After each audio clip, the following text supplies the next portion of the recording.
Hi students, आज मैं आपसे नेशनल इनकम के एक्सपेंडिचर मेथड डिस्कस करने जा रहा हूँ। फ्रेंड्स, सबसे पहले प्राइवेट फाइनल कंजम्पशन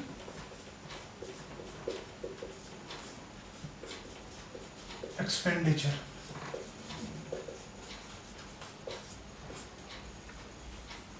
फ्रेंड्स, इस लेक्चर में मेरा पर्टिकुलरली जो फोकस है वो न्यूमेरिकल पॉइंट ऑफ व्यू से आपको फॉर्मूले को समझाना है।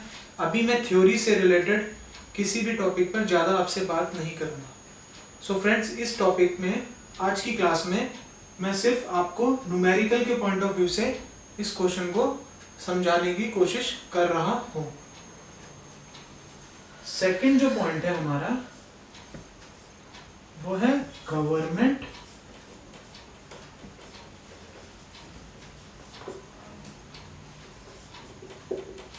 Final consumption expenditure. उसके बाद gross fixed capital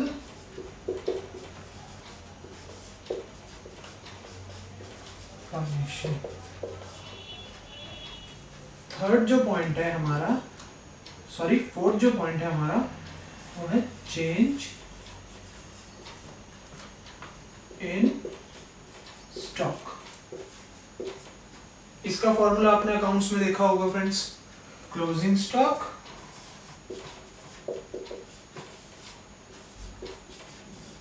minus opening stock. और जो लास्ट पॉइंट है वो है नेट एक्सपोर्ट।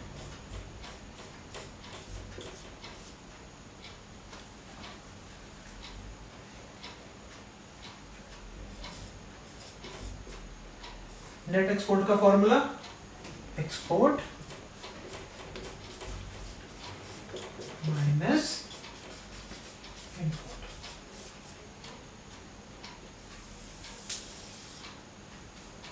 अब इस फॉर्मूले में ध्यान देने वाली बात जहां पर आपको फोकस करना है वो है ये पर्टिकुलर पॉइंट।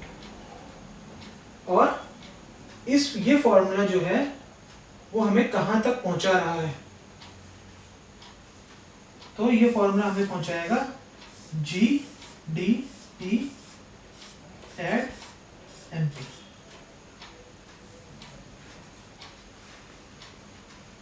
ये 5 वेरिएबल है friends. Private final consumption expenditure, सुई से लेके कार तक हम एक पर्टिकुलर ईयर में जितना भी कंजम्पशन करते हैं हाउस होल्ड, वो सब कुछ इसके अंदर आता है। उसी प्रकार गवर्नमेंट जो है वो भी एक्सपेंडिचर करती है सोशल वेलफेयर पर। वो सारी चीजें particularly government final consumption expenditure के अंदर आती है। फिर आता है ग्रॉस फिक्स कैपिटल फॉर्मेशन। इसे प्राइवेट इन्वेस्टर्स जो है, प्राइवेट बिजनेस एंटरप्राइजेस हैं, वो बिजनेस इन्वेस्टमेंट करती है सारी, वो इसके अंदर आती हैं। फिर change in stock, closing stock minus opening stock, net export, export minus import. Formula हमें कहां तक पहुंचा रहा है? फॉर्मूला हमें पहुंचा रहा है GDP एट मार्केट प्राइस, यानी GDP एट MP पर। सो फ्रेंड्स, अब कंफ्यूजन्स कहां होंगी ये मैं आपके साथ शेयर करने वाला हूं। देखिए, अगर मैं इस थर्ड पोर्शन को में से को हटा दूं और इधर लिख दूं ग्रॉस डोमेस्टिक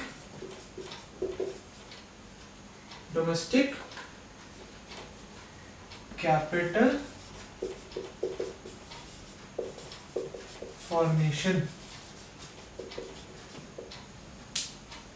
तो आपको ये याद रखना है कि ग्रॉस डोमेस्टिक कैपिटल फॉर्मेशन अगर दिया हुआ है क्वेश्चन में, तो उस टाइम पर आपको चेंज इन स्टॉक को इसमें इंक्लूड नहीं करना है। आई होप कि आपको ये समझ में आया होगा। अगर क्वेश्चन में ग्रॉस फिक्स कैपिटल फॉर्मेशन की जगह पर ग्रॉस डोमेस्टिक कैपिटल फॉर्मेशन अगर दिया हुआ है तो आपको चेंज इन स्टॉक को ऐड नहीं करना है। चेंज इन स्टॉक ऑलरेडी इसमें इंक्लूड माना जाता है इस केस में पर्टिकुलरली। अब एक और कंफ्यूजन जहां बच्चों को हो जाती है, अगर यहां पर ग्रॉस की जगह पर नेट लिखा हुआ आ जाए तो आपका आंसर भी जो है वो एनडीपी एट मार्केट प्राइस हो जाएगा। यानी कि अगर ये नेट है तो आपका आंसर भी नेट पर आएगा, और अगर ये ग्रॉस होता जैसे ऊपर के केसेस में आपने देखा होगा तो आंसर भी आपका ग्रॉस पर ही आता। अब ऐसा भी हो सकता है कि क्वेश्चन में डोमेस्टिक के आगे फिक्स लगा दें या डोमेस्टिक के पीछे फिक्स लगा दें। यानी इस पर्टिकुलर लाइन में अगर कहीं भी आपको फिक्स दिखता है तो अगेन आपको चेंज इन स्टॉक को वापस लाना पड़ेगा।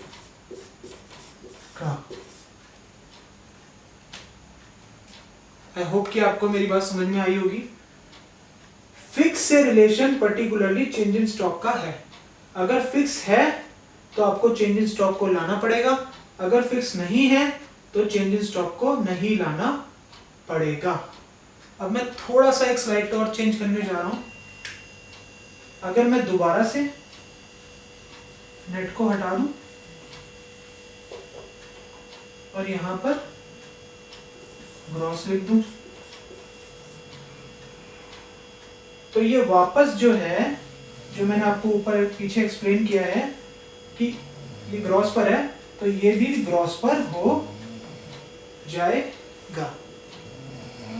आई होप कि आपको ये बात पर्टिकुलरली समझ में आई होगी। इस पॉइंट में आपको बस 5 चीजों का ध्यान रखना है, और ये कैसे कैसे थर्ड पॉइंट जो है ये चेंजेस ला रहा है आपके आंसर में। उसके बाद क्वेश्चन में आपको जो पूछा है वो मेरे फर्स्ट लेक्चर में जो मैंने बेसिक कॉन्सेप्ट में आपको समझाया था, आप उसको पुट ऑन करके अपने पूछे गए क्वेश्चन को पूरा कर सकते हैं। सो फ्रेंड्स, आई होप कि आपको ये मेरा लेक्चर आज पसंद आया होगा। Thank you so much.